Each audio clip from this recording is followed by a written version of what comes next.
Welcome to career guide episode with Rahul Reddy గారు. నమస్తే sir. నమస్కారం లక్ష్మి, బాగున్నారా? నేను బాగున్నా, మీరు బాగున్నారా? Okay sir.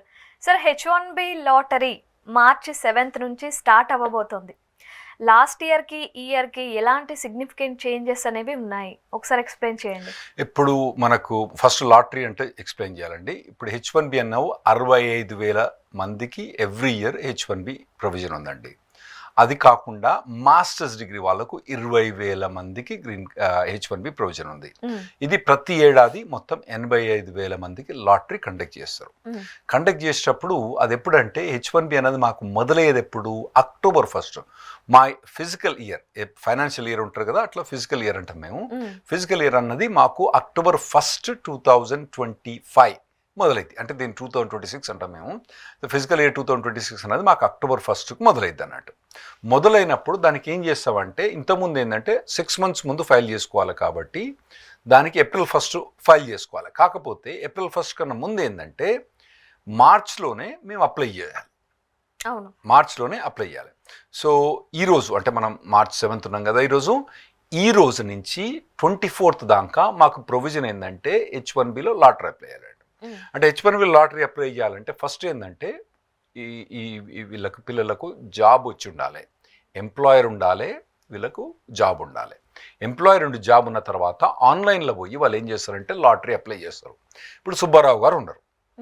సుబ్బారావు గారు ఎంప్లాయీ, ఏబీసీ కన్సల్టింగ్ కంపెనీ ఉన్నది. ఏబీసీ కన్సల్టింగ్ కంపెనీ ఏం చేస్తారంటే సుబ్బారావును ఒక కోకోకోలా కంపెనీ దగ్గర ప్లేస్మెంట్ చేయడానికి కానీ వేరే జాబ్ ఇచ్చడానికి కానీ జాబ్ ఉంటే అతను ఏం చేస్తుంటే పోయి ఏబీసీ కంపెనీ ఏం చేస్తుంది, సుబ్బారావు గారి పేరు పెట్టి basic passport information, date of birth information పెట్టి లాటరీ ఫైల్ చేస్తుందండి.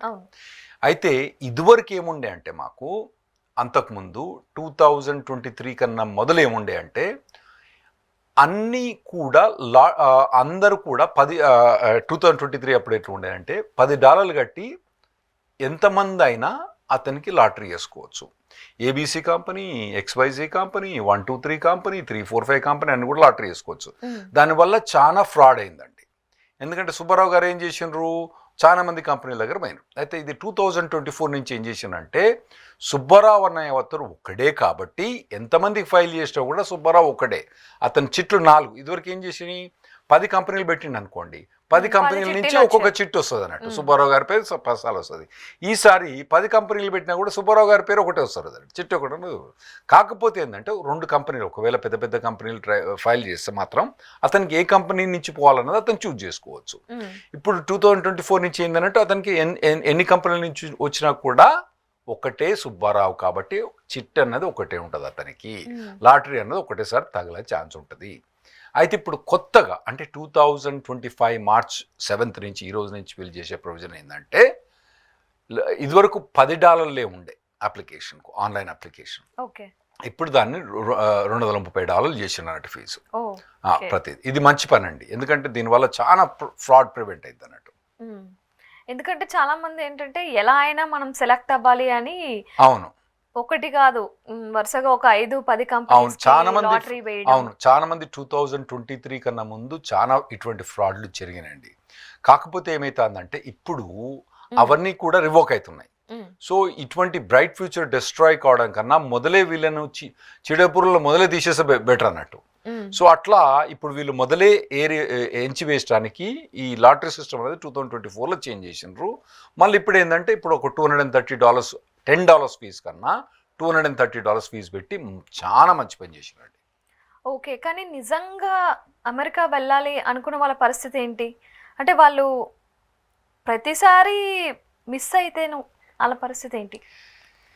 ఏం చేయలేమండి, ఎందుకంటే అక్కడ ప్రజలు అన్నది ఇప్పుడు కొత్త ప్రభుత్వం ఎన్నుకున్న ప్రజలు యాంటీ ఇమిగ్రేషన్ ఫీలింగ్స్ తోటి వచ్చిండ్రు కాబట్టి ఇప్పుడు దీన్ని 65,000 + 20,000 85,000 ఏదైతే ఉందో దాన్ని ఇంక్రీజ్ చేసే ఛాన్స్ లేదు, ఇప్పుడైతే లేదు.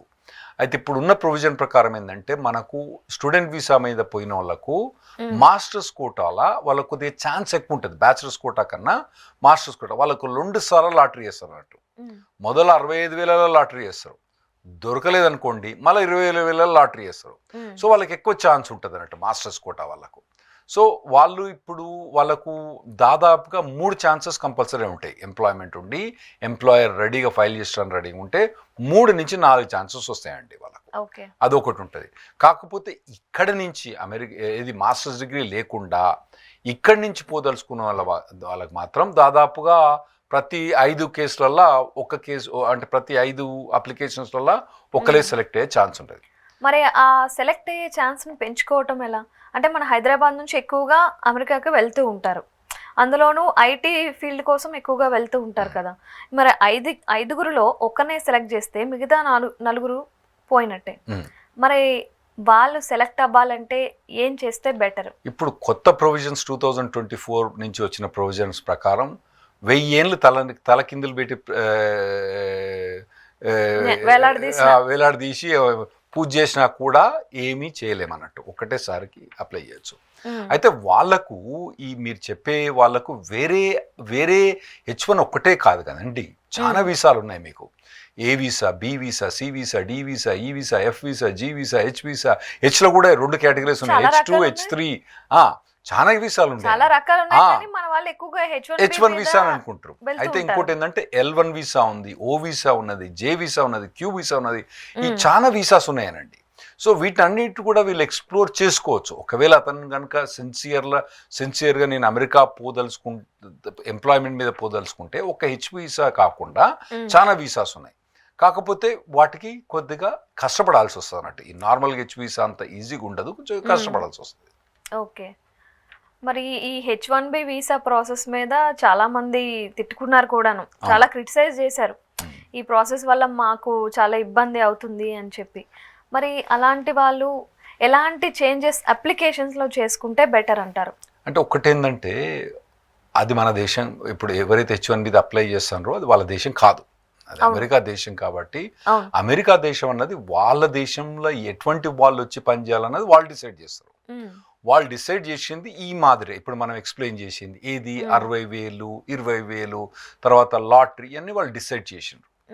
కాకపోతే ఒకవేళ కనుక సిన్సియర్గా పోదలుచుకుంటే L1 వీసా కూడా ఎక్స్ప్లోర్ చేసుకోవాలండి మీరు. L1 వీసా ఎక్స్ప్లోర్ చేసుకోవాలి. తర్వాత మీకు ఇంకా వేరే ఓ వీసా అని ఉంటుందండి. ఓ వీసా కూడా ఒకవేళ కనుక మీరు టాలెంటెడ్ అయి ఉండి మీరు ఏదైనా ఇన్నోవేషన్ చేసిన అనుకోండి, క్రియేటివ్ ఐడియాస్ ఉందనుకోండి, ఇన్నోవేటివ్ ఐడియాస్ ఉన్నాయనుకోండి, ఓ వీసా అనేది ఒకటి ఉంటుందండి, అది కూడా చేసుకోవచ్చు అన్నట్టు. కాకపోతే ఈ ఓ వీసా అన్నది కొద్దిగా ఎక్స్ట్రా ఆర్డినరీ పర్ఫార్మెన్స్ ఉండాలంటే. నార్మల్గా పోయి ఒక పర్టికులర్ పెద్ద MNC కంపెనీలో పోయి ఉట్టిన సాఫ్ట్వేర్ డెవలపర్ ప్రోగ్రామర్గా జాబ్ చేస్తే మాత్రం వాళ్ళు ఎలిజిబుల్ కాదు. వాళ్ళు హైలీ టాలెంటెడ్ క్యాలిబర్ చూపెట్టేసి వాళ్ళ పెర్ఫార్మెన్స్ చూపెట్టేసి కొన్ని పేటెంట్స్, కొన్ని అవార్డ్స్, కొన్ని పబ్లికేషన్స్ వాళ్ళ మీద ఉంటే మాత్రం వాళ్ళకు ఓ వీసా అన్నది కూడా ఉంటుందనండి. ఓ వీసా కూడా పెద్ద అంటే ఇవన్నీ ఇప్పుడు నేను చెప్పిన కొన్ని ప్రొవిజన్స్ కనుక వాళ్ళు ఎస్టాబ్లిష్ చేసుకుంటే O visa provision. L visa అన్నదేమో కంపెనీ ద్వారా ఉంటుంది అన్నట్టు. ఇప్పుడు పెద్ద కంపెనీ పనిచేస్తే ఆ కంపెనీని ట్రాన్స్ఫర్ చేసుకోవచ్చు అన్నట్టు. అంటే ఆడ సొంత టాలెంట్ ఉన్నా కూడా కంపెనీ వీళ్ళు చాలా మంది ఏమంటారంటే, పిల్లలు ఏమంటారంటే నేనేమో మంచి పని చేస్తానా, వాడేమో మంచి పని చేస్తున్నాడు, వానికేమో H1B ఇచ్చిండ్రు, వానికి ఇచ్చిండ్రు, ఇవన్నీ గులుగుతా అంటారన్నట్టు వీళ్ళు. సో అటువంటి వాళ్ళకి నేను సింపుల్గా ప్రొవిజన్ చెప్తా అంటే ఓ వీసా ట్రై చేయి. నువ్వు ఇప్పుడు ఈ పర్టికులర్ కంపెనీలో పని చేస్తానా, వాడు తీసుకుపోలేదు అనుకో, నువ్వు పోయి నువ్వు పర్టికులర్ కంపెనీ పెట్టుకొని నీ టాలెంట్ ప్రూవ్ చేసుకొని పోవచ్చు. అటువంటి ఓ వీసా కూడా ఉంది. జే వీసా అనేది కొద్దిగా స్ట్రిక్ట్, నాట్ ఎగ్జాక్ట్లీ రిక్వైర్మెంట్ అని మీట్ కాదు. నార్మల్గా డాక్టరేట్స్కు, ఈ రీసెర్చర్స్కు, వాటికి రిక్వైర్మెంట్స్కి బాగుంటుంది జే వీసా. అటువంటివి కూడా ఉంటాయి. కాకపోతే మన వాళ్ళు ఓ వీసా అన్నది కూడా ట్రై చేసుకోవచ్చు అండి. ఓకే. సో మరి ఎలాంటి స్టెప్స్ తీసుకోవాలి మన వాళ్ళు అప్లై చేసేటప్పుడు? ఇప్పుడు మనకు March 7th నుంచి March 24th మటుకే విండో ఉంది. ఆ తర్వాత లేదు, క్లోజ్ అయిపోద్ది. ఆ తర్వాత మళ్ళీ మీకు H1B రావాలంటే October 2026 దాకా వెయిట్ చేయాలి.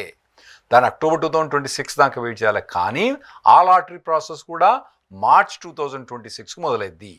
ఈ March 7th నుంచి ఈ March 24th మధ్యలోనే మీకు విండో అన్నది ఓపెన్ ఉన్నది.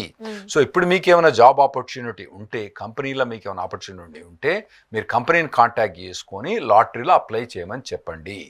ఒకవేళ ఇప్పుడు కనుక చేయకపోతే మళ్ళీ మీరు ఏడాది దాకా వెయిట్ చేయాల్సి వస్తుంది, లేదా వేరే ప్రొవిజన్స్ అనేది చూస్ చేసుకోవాలండి. ఓకే. సో అప్లికేషన్ సబ్మిట్ చేసేటప్పుడు ఎలాంటి స్టెప్స్ ఫాలో అవ్వాలి? ఇప్పుడు ఫస్ట్ ఈ మార్చ్ 7th నుంచి మార్చ్ 24th మటుకు పెద్ద డీటెయిల్స్ ఇవ్వనక్కర్లేదు వాళ్ళకు. బేసిక్ ఇన్ఫర్మేషన్ ఏంటంటే ఇతను మాస్టర్స్ కోటాలన్నా అంటే యుఎస్లో మాస్టర్స్ డిగ్రీ ఉందా లేదా ఒక question, passport information, date of birth information, Subbarao గారి పేరు, అంత మటుకు తప్పితే మిగతా ఇన్ఫర్మేషన్ అంతా ఇతను ఏమీ ఇనక్కర్లేదు ఎక్కువ డీటెయిల్స్. ఓకే, అంటే మన ఆస్తులు, మనం డబ్బులు ఎలా అవన్నీ అసలు H1B ఎప్పుడు కూడా ఆస్తులు గీస్తులు ఎప్పుడు అడగరండి. ఓకే, కాకపోతే ఎడ్యుకేషన్ డీటెయిల్స్, ఎక్స్పీరియన్స్ అవన్నీ అడుగుతాం, మేము కంపల్సరీ అడుగుతాం, ఎందుకంటే ఆయన కావాలి కదా H1B ఇచ్చడానికి. అవి ఇప్పుడు ఈ మార్చ్ 7th నుంచి మార్చ్ 24th మధ్యలో అవసరం లేదు. అయితే ఇవి ఏమైందంటే ఏప్రిల్ 1కు లాటరీ వస్తారట. మార్చ్ 31 ఆ టైంలో ఏం చేస్తారంటే వీళ్ళు లాటరీ రిజల్ట్స్ డిక్లేర్ చేస్తారు. లాటరీ రిజల్ట్స్ డిక్లేర్ చేసిన తర్వాత ఏప్రిల్ 1 నుంచి జూన్ 30 లోపల కంపెనీ H1B ఫైల్ చేయొచ్చు. అంటే మీకు ఏప్రిల్, మే, జూన్ 3 months. ఈ 3 months అంటే దాదాపు 90 daysలో మీకు అప్పుడు అప్లికేషన్ ఫైల్ చేస్తారు. అప్పుడు కావాల్సిన ఇన్ఫర్మేషన్ ఏంటంటే ఎక్స్పీరియన్స్ లెటర్స్, తర్వాత మీ ఎడ్యుకేషనల్ డాక్యుమెంట్స్, తర్వాత ఆ పొజిషన్ రిక్వైర్మెంట్స్ అవన్నీ లాయర్ ద్వారా మంచి డాక్యుమెంటేషన్ చేయాలి. అయితే చాలా మంది కొందరు ఏం చేస్తారంటే ఫస్ట్ ఈ మార్చ్ 7th రోజునే ఫైల్ చేస్తే మంచిది కదా, నేను ముందుంటా కదా అంటే, నువ్వు మార్చ్ 7th ఫైల్ చేసినా మార్చ్ 24th ఫైల్ చేసినా ఒకటే. కాకపోతే మార్చ్ 24th మాత్రం ఫైల్ చేయకండి, ఎందుకంటే ఆ రోజు అవన్నీ కంప్యూటర్ క్రాష్ అవుతుంది ఎప్పుడు కూడా. సో ఎక్కువ మటుకు మార్చ్ 7th కూడా ఫైల్ చేయకండి, ఎందుకంటే 7th ఏమైందంటే వీళ్ళు ఫస్ట్ డే ఈ కంప్యూటర్ ప్రిపేర్ అయి ఉండదు అన్నట్టు. మాకు కూడా ఏంటంటే ఇవన్నీ క్రెడిట్ కార్డ్స్ ఏంది ఒకటేసారి క్రెడిట్ కార్డుకు పోయి $230 ఇవన్నీ మటుకు అది కూడా రిజెక్ట్ చేసే ఛాన్స్ ఉంటాయి అన్నట్టు. సో మీరు కొద్దిగా మార్చ్ 7th నుంచి మీరు కొద్దిగా మార్చ్ 10th ఆ టైంలో, అప్పటి నుంచి మార్చ్ 15th మార్చ్ 20th లోపలనే ఫైల్ చేసుకోండి. మీరు మార్చ్ 7th ఫైల్ చేసినా మార్చ్ 24th ఫైల్ చేసినా మీ అప్లికేషన్ అనేది ఒకటే లాటరీ, దాంట్లో పెద్ద డిఫరెన్స్ ఏముండదు మీకు. అదొకటి. ఇంకోటి ఏంటంటే మీరు లాటరీ సెలెక్ట్ అయిన తర్వాత ఒకసారి సెలెక్ట్ అయిపోయిన తర్వాత ఇంకా మళ్ళీ చూడండి అప్పుడు ఎట్లుంటుందో. అప్పుడేమంటారు జూన్ 30th ఫైల్ చేస్తా అంటారు మళ్ళీ. అప్పుడు తొందరపడరు, ఇక దొరికింది కదా, అరే డాక్యుమెంట్లు పంపిరా నాయన అంటే ఎంప్లాయర్ ఎంప్లాయీ పంపించాడు, మేము ఇవ్వాలి. అరే నీ జూన్ 30th అంటే దానికి మొదలు LCA ఫైల్ చేయాలి, డాక్యుమెంటేషన్ చేయాలి, లాయర్ పనులు ఉంటాయి. సో దాన్ని మీరు ఏప్రిల్ మంత్నే కంప్లీట్ చేయడం బెటరు. ఇంకోటి ఏంటంటే మీరు ప్రీమియం ప్రాసెసింగ్ అని ఉంటుంది అంటే ఎక్స్ట్రా ఫీజు పే చేసుకుని $2,500 ఎక్స్ట్రా పే చేసుకుని ప్రీమియం ప్రాసెసింగ్, అది వర్త్ అని నేనంట. ఎందుకంటే వాడు ప్రీమియం ప్రాసెసింగ్ చేయకపోతే 6 నెలలు 7 నెలలు తీసుకొని చాలా లేట్ చేసి, సో ప్రీమియం ప్రాసెసింగ్ చేయడం కూడా ఇంపార్టెంట్ అని నేను అంటాను. లాస్ట్ టైం ప్రీమియం ప్రాసెసింగ్ తీసేశారు కదా ట్రంప్ హయాంలో. అవునండి, ఇప్పుడైతే ఉన్నట్టే కదా. ఇప్పుడైతే ఉందండి ఈ H1B లాటరీకి అయితే ఇప్పటిదాకా ఉంది. అంటే మనం ఇప్పుడు మార్చ్ 7th మాట్లాడుతాను, మళ్ళీ ఏప్రిల్ 1 వచ్చేవాటికి మాట్లాడతాం, మనకు తెలియదు ఏప్రిల్ ఫుల్ అంటడం మనకేం తెలుసు. సో అప్పటిదాకా మనది ఇది మనది ఏదైతే H1B లాటరీ అన్నది యాక్చువల్గా ఏప్రిల్ ఫూల్స్ డేలో మొదలైద్ది అన్నట్టు. మరి అప్పటికి వచ్చేవాడికి ఏం వస్తుందో తెలియదు అన్నట్టు. Okay, so better to opt for that.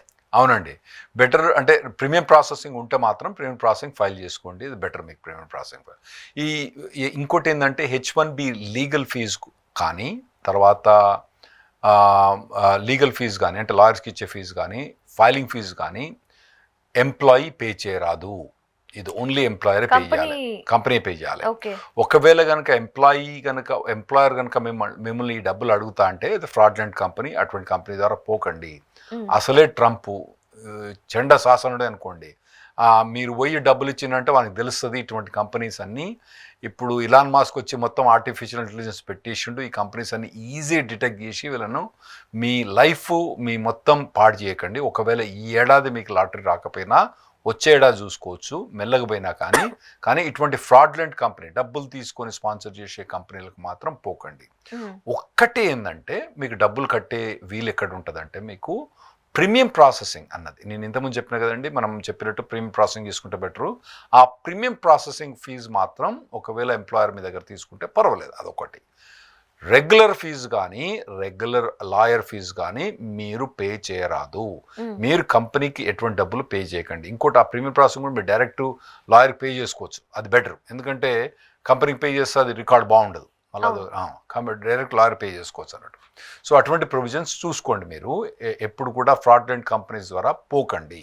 ఇంకోటి ఏంటంటే ఈ ఫ్రాడ్లెంట్ కంపెనీస్ ఏంటంటే జాబ్ లేకున్నా కూడా జాబ్ ఉన్నట్టు పెట్టి పంపిస్తారు అన్నట్టు.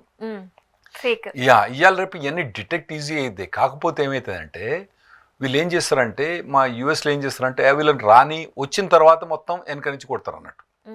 వచ్చి డబ్బులు కట్టి ఫీజు కట్టి అన్నీ కట్టడానికి వచ్చిన తర్వాత తెలిసిపోద్ది వానికి, అరే మొత్తం వాళ్ళు తీసేస్తారు, మొత్తం లైఫ్ లాంగ్ బార్ చేస్తారు వాళ్ళు అటువంటి వాళ్ళు అమెరికా రాకుండా. ఎందుకంటే మరి మీరు ఒకటి లంచం పుచ్చుకోవడం తప్పు, ఇవ్వడం తప్పు కదా. వీడు ఇచ్చిండు కదా, మరి అంటే వాళ్ళకి డబ్బులు వస్తాయి కదా ఫస్ట్ ఆఫ్ ఆల్. ఎవరికి లేదు, వాడు కన్సల్టింగ్ కంపెనీ డబ్బులు తీసుకొని వాడు మళ్ళీ మీ ఇండియాకే వస్తాడు. వాడు పారిపోయి ఇండియాకి వచ్చేస్తాడు. వాడు చిన్న డబ్బా పెట్టుకొని కన్సల్టింగ్ కంపెనీ పెట్టుకొని ఇక్కడ అమీర్పేటలో ఒక డబ్బా పెట్టుకొని ఇక్కడి నుంచి అక్కడ పంపిస్తాడు. పంపించిన తర్వాత ఈ డబ్బులన్నీ కొందరు పోతారు, కొందరు వీసాలు రిజెక్ట్ అయితే పోయిన వాళ్ళకు కంప్లీట్ బార్ అయిపోతారు. వాళ్ళు వచ్చి వెనకకు వచ్చేస్తారు. ఆడ డబ్బులు పట్టుకొని ఈడ పారిపోయి ఇక్కడికే వచ్చేస్తాడు. So of course filing fees అవన్నీ మిస్ అవుతాయి, అవన్నీ పోతాయి, లాయర్ ఫీజు ఫైలింగ్ ఫీజులు పోతాయి. సో ఇటువంటి కంపెనీస్ ద్వారా మీరు పోకండి. ఇటువంటి మంచి కావు ఇటువంటి కంపెనీస్. మీరు ఈ ఫ్రాడ్ అవి చేయకుండా ప్రాపర్గా ఉండే కంపెనీస్, మీకు జాబ్ ఉండి ఎండ్ క్లయింట్ ఉండి అన్ని ప్రొవిజన్స్ ఉంటేనే పోండి. తప్పితే ఈ ఇన్హౌస్ ప్రాజెక్ట్స్ తర్వాత ఫేక్ ప్రాజెక్ట్స్ ఇటువంటి వాటికి మాత్రం మీరు తప్పకుండా పోకండి. ఇదివరకు ఉడికిన పప్పులు ఇప్పుడు ఉడకవు. అక్కడ ఉన్నది ట్రంప్ కాబట్టి, అసలే ట్రంప్. రాహుల్ గారు, ఇప్పుడు H1B లాటరీ అంటే మొత్తం అందరూ ఫైల్ చేస్తారు. అవునండి. కొందరు బాగా హైలీ టాలెంటెడ్ ఉంటారు. మరి అలాంటి వాళ్ళకి ఈ H1B అనేది త్వరగా వచ్చేలాగా ఏమైనా చేయొచ్చుగా? అంటే ఇప్పుడు హైలీ టాలెంటెడ్ అంటే దాన్ని ఈజీగా డిఫైన్ చేయడం కష్టం. ఇప్పుడు సాఫ్ట్వేర్ డెవలపర్ అని ఉంటాడు, ఇంకోటి ఆర్కిటెక్ట్ అని ఉంటారు. ఇక్కడ ఆర్కిటెక్ట్ అంటే మొత్తం దాన్ని ప్రోగ్రామ్ మొత్తం కంట్రోల్ చేసేవా అతన్ని, ఇది సాఫ్ట్వేర్ దాంట్లో ఆర్కిటెక్ట్ అంటున్నట్టు. అయితే దీనికి కొన్ని ప్రపోజల్స్ వచ్చినాయి అక్కడ యుఎస్లో, దట్ హై శాలరీ ఉన్న వాళ్లకు H1B ప్రిఫరెన్స్ ఇవ్వాలి కదా అని చెప్పి ఒక ప్రిఫరెన్స్ వచ్చింది. కాకపోతే దాన్ని రూల్ అవుట్ చేయడానికి ఏంటంటే ఇప్పుడు మీరు ఐటీ ఇండస్ట్రీలో మీరు డబ్బుల గురించే మాట్లాడుతున్నట్టు. ఇప్పుడు ఎట్లుంటుందండి, లాయర్లు కానీ ఐటీ ఇండస్ట్రీలో కానీ డాక్టర్లు కానీ ఎటువంటి వాళ్ళని ప్రిఫర్ చేస్తాం మనం? అబ్బా ఆ లాయరు వాడు ఎక్కువ ఛార్జ్ చేస్తాడు, ఎక్కువ ఛార్జ్ చేస్తాడంటే వాడు మంచి లాయర్, ఎక్కువ తెలివైన వాడు. తక్కువ అంటే తక్కువ ఛార్జ్ చేస్తాడంటే తక్కువ వాడు మంచి లాయర్ కాదని డిటర్మైన్ చేస్తారు. అది తప్పు కేటగిరీ, అట్లా చేయకూడదు. కానీ చాలా మంది డిటర్మైన్ చేస్తారు. నేను కూడా చూస్తానండి, ఎప్పుడైతే మా ఫీజులు పెరుగుతా అంటే వాళ్ళు ఇంకా వస్తుంటారు మాకు. అరే ఎందుకు నాయనా, మరి 2 నెలలకు మాకు ఫీజు డబుల్ అయినంత మాత్రాన మేము పెద్ద పెరగలేదన్నా అయినారు వాళ్ళు, మా దగ్గరికి వస్తుంటారు అట్లా చూసి. సో కాకపోతే ఇప్పుడు కొన్ని ప్రొఫెషన్స్ ఉంటాయండి, పోస్ట్ డాక్టరేట్స్ ఉంటారు. ఏది హైలీ డాక్టరేట్ అయ్యి బయోకెమిస్ట్రీలా, తర్వాత ఫార్మస్యూటికల్ ఇండస్ట్రీస్లా, ఇవన్నీ హైలీ రీసెర్చ్, ఫిజిక్స్లా, మ్యాథమెటిక్స్లా రీసెర్చ్, మ్యూజిక్లా, ఇటువంటి వాటిలన్నిట్లు కూడా రీసెర్చ్ చేసి టాలెంట్ చేసి ఉండేటోళ్ళు ఉంటారండి. వాళ్లకు మరి డబ్బులు ఒక్కటే కాదు కదండి ప్రిఫరెన్స్, వాళ్లకు లాస్ అవుతుంది అన్నట్టు. అందుకోసం అంటే మేము పర్టికులర్గా అయితే నేను కూడా వాటిని అడ్వకేట్ చేయలే. డబ్బుల కోసం వీటిని అమ్మకూడదు, డబ్బుల కోసం ఎక్కువ డబ్బులు వచ్చిన వాళ్ళకి ఇవ్వకూడదని మేము కూడా ఆర్గ్యూ చేసాం దాంట్లో. సో ఇప్పటిమైతే సక్సెస్ అయింది. ఇంకా ముందు ట్రంప్ వచ్చిన తర్వాత, ట్రంప్ ఇంకా ఈ ప్రొవిజన్స్ అన్నది అంతకుముందు నుంచి వచ్చిన ప్రొవిజన్స్ కదా, ఇంకా ముందు ట్రంప్ మీరు ఉన్నట్టు డబ్బులు శాలరీ ఎక్కువ ఇచ్చినకి ఉండవచ్చు నాకు ముందు. కానీ ఇప్పుడు మాత్రం ఆ ప్రొవిజన్స్ ఈ ఇయర్లో మాత్రం లేవు, అందరికి కూడా సమానంగానే ఉన్నాయి. ఇక ముందు ఉంటాయో మనం చెప్పలేమండి. ఇంకోటి ఏంటంటే ఇప్పుడు మీరు నోబెల్ ప్రైజ్, ఆస్కర్ అవార్డు చూడండి, ఎవరికి ఇస్తారు అన్నది. ఆస్కర్ అవార్డ్స్ ఎవరికి వస్తాయండి? పెద్ద పెద్ద వాళ్ళకు రావు, అక్కడ టాలెంట్ ఉన్న వాళ్ళకి వస్తాయి. ఎక్కువ డబ్బులు వచ్చేవానికి రావు. నోబెల్ ప్రైజ్ కూడా అంతే కదా. నోబెల్ ప్రైజ్ ఎవరికి ఇచ్చిన? ఇలాన్ మస్క్ ఇచ్చిండ్రా? బిల్ గేట్స్కి ఇచ్చిండ్రా? ఇవ్వలేదు కదా. మలాలాకి ఇచ్చిండ్రు. ఏం అటువంటి వాళ్ళకి ఇస్తున్నట్టు. సో అంటే ఈ H1B కూడా నేను పనిచేసేది H1B, నాకు జీవనోపాధి ఇది. నేను H1Bనే 30 ఏళ్ళు పనిచేసిన, అండ్ నాకు ఇది చాలా ప్రియమైంది. ఇటువంటి వాటిని టాలెంటెడ్ వాళ్ళకు అవైలబుల్ ఉండాలి ఎప్పుడు కూడా అని నేను అనుకుంటానండి. ఇప్పటిదాకా అయితే ఉంది, మరి ట్రంప్ ప్రభుత్వం ముందు ముందు ఏం చేస్తున్నారో మాకు తెలియదు. సో హయ్యర్ శాలరీ ఒక్కటే ఇంపార్టెన్స్ ఒకటి కాదు, మంచి మంచి ఇది రీసెర్చర్స్ మంచి మంచి మంచి మంచి జాగాలో జాబ్ చేసే వాళ్ళకి కూడా ఈ ప్రొవిజన్ ఉండాలని నేను అనుకుంటాను. ఓకే, ఇంకా మా ప్రేక్షకులకి ఏమైనా సలహాలు ఇద్దాం అనుకుంటున్నారా H1B వీసా ఇప్పుడు ఫైలింగ్ గురించి? ఇప్పుడు ఇంతకుముందు చెప్పినట్టు డెడ్ లైన్ అన్నది చాలా ఇంపార్టెంట్. మనం ఈ రోజు March 7th నుంచి మీకు అప్లికేషన్ అనేది March 24th గుర్తుపెట్టుకోండి. March 24th 12 ఈస్టర్న్ టైం లోపల మీరు ఫినిష్ చేసుకోవాలి. సో నేను March 23rd లోపలనే మీరు మొత్తం ఫినిష్ చేసుకోవడం బెటర్. ఫైలింగ్ April 1st నుంచి ఫైల్ చేసుకోవచ్చు, June 30th లోపల ఫైల్ చేసుకోవాలి. ఇంకోటి ఏంటంటే October 1st స్టార్ట్ డేట్. ఇవన్నీ మీరు గుర్తుపెట్టుకోండి. మీరు ఎప్పుడు కూడా లాస్ట్ దాకా వెయిట్ చేయకండి, కొద్దిగా మొదలు ఫైల్ చేసుకుంటే బెటరు. అంత తొందరపడి ఫస్ట్ 1-2 రోజుల్లో ఫైల్ చేసిన అవసరం ఏం లేదు. ఆ తర్వాత April 1st వచ్చిన తర్వాత కూడా మీరు April 1st వీక్లో ఫైల్ చేసిన అవసరం లేదు. కనీసం ఏప్రిల్లో ఫైల్ చేసిన తర్వాత October మీకు అన్నది H1B స్టార్ట్ డేట్ ఉంటుందండి. ఇవన్నీ ఇంపార్టెంట్ డేట్స్. ఇప్పుడు చాలా మంది H4EADs వీళ్ళు కూడా ఉన్న వాళ్ళు ఉన్నారు, L2 L1 మీద ఉన్న వాళ్ళు ఉన్నారు కూడా. వాళ్ళందరూ కూడా H1B ట్రై చేసుకోవడం బెటర్. ఎందుకంటే L1 అన్నది 5 years, L1B అన్నది 5 years, L1A అన్నది 7 years, తర్వాత L2 అన్నది డిపెండెంట్ వీసా, H4EAD అన్నది కూడా డిపెండెంట్. కాకపోతే వాటికి లైఫ్ టర్మ్ ఉన్నది. L1కును L2కు లైఫ్ టర్మ్ ఉన్నది. H4 కూడా ఏంటంటే H4EADకి మీకు జాబ్ ఉన్నదని సేఫ్టీ మీద ఉండకండి. ఎందుకంటే H4EAD తుమ్ముతే ఊడ్చిపోయి ముక్కు మాదిరి. ట్రంప్ ఎప్పుడు తీసేస్తారో తెలియదు. ఆల్రెడీ తీసేస్తాను లాస్ట్ టైం ప్రొవిజన్ పెట్టిండు, అతనికి టైం లేకుండే. ఈసారి కూడా మళ్ళీ కూడా ట్రంప్ H4EAD తీసేసే ఛాన్స్ ఉంటుంది. కాబట్టి మీరు H4EADలో ఉన్నా మీరు ఇప్పుడు లాటరీ ద్వారా H1B వేసుకోండి. కాకపోతే H1B వచ్చిన తర్వాత మళ్ళీ మీరు H4EADకి మారదలుచుకుంటే ఈజీ ప్రొవిజన్. ఇట్లా మన మెక్సికో పోయి మంచి ఒక మార్గరేట్ తాగి మళ్ళీ వెనక్కి వచ్చేస్తే మరి H4కి వచ్చేయచ్చు. అంత ఈజీ ఉన్నది. అది మీరు లాయర్ని అనుకుంటే చెప్తారు. H1 మీద కనీసం ఒక 2 వారాలనే ఉండి తర్వాత H4EADకి చేంజ్ చేసుకోవచ్చు. సో L1 మీద ఉన్న వాళ్ళు, L2 మీద ఉన్న వాళ్ళు, తర్వాత H4EAD ఉన్న వాళ్ళు కూడా మీరు H1B ట్రై చేయండి. ఇంకోటి మెయిన్ థింగ్, మీరు అమెరికాలో ఉంటే మీరు కౌన్సిలర్ ప్రాసెసింగ్ అన్నది చెయ్యకండి.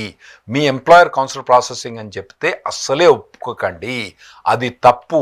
అతను ఏదో కొన్ని డబ్బులు సేవ్ చేయడానికి కోసం ట్యాక్స్ల మీద, ఎందుకంటే F1 మీద ఎక్కువ ట్యాక్స్లు పే చేయనక్కర్లేదు కాబట్టి, సోషల్ సెక్యూరిటీ పే చేయనక్కర్లేదు కాబట్టి అతను కొద్ది డబ్బుల కోసం కకృతి పడి మిమ్మల్ని కన్విన్స్ చేస్తాడు. మీరు కన్విన్స్ కాకండి. మీరు H1ను కౌన్సిలర్ ప్రాసెసింగ్ అంటే ఇండియాకి వచ్చి స్టాంపింగ్ చేసుకోవాలన్నది కౌన్సిలర్ ప్రాసెసింగ్. దాన్ని అక్కడనే చేంజ్ చేసుకోవడం అన్నదాన్ని చేంజ్ ఆఫ్ స్టేటస్ అంటున్నట్టు. మీరు చేంజ్ ఆఫ్ స్టేటస్ అప్లై చేసుకోండి, కౌన్సిలర్ ప్రాసెసింగ్ అప్లై చేయకండి. దీనివల్ల ఏమైందంటే మీకు రేపు జాబ్ పోయినా కూడా ఇంకొక జాబ్కు ఈజీగా ట్రాన్స్ఫర్ చేసుకోవచ్చు. మీరు కౌన్సిలర్ ప్రాసెసింగ్లో చేస్తే మీకు H1B లాటరీ రానట్టే. వచ్చి స్టాంపింగ్ చేసుకునే మటుకు మీకు అది వర్తించదు. ఇవాళ రేపు స్టాంపింగ్ అనేది చాలా ఇబ్బంది అవుతుంది. సరే, ఇండియాలో ఉన్న వాళ్ళంటే కంపల్సరీ కౌన్సిలర్ ప్రాసెసింగ్ చేయాల్సిందే. అమెరికాలో ఉన్న వాళ్ళు మాత్రం మీరు కౌన్సిలర్ ప్రాసెసింగ్ చేస్తే ఇక మీకన్నా తప్పు పనిచేసేవాడు ఇక ప్రపంచంలో ఎవడు లేడు నా ఉద్దేశంలో. మీరు కౌన్సిలర్ ప్రాసెసింగ్ చేయకండి, చేంజ్ ఆఫ్ స్టేటస్ చేసుకోండి.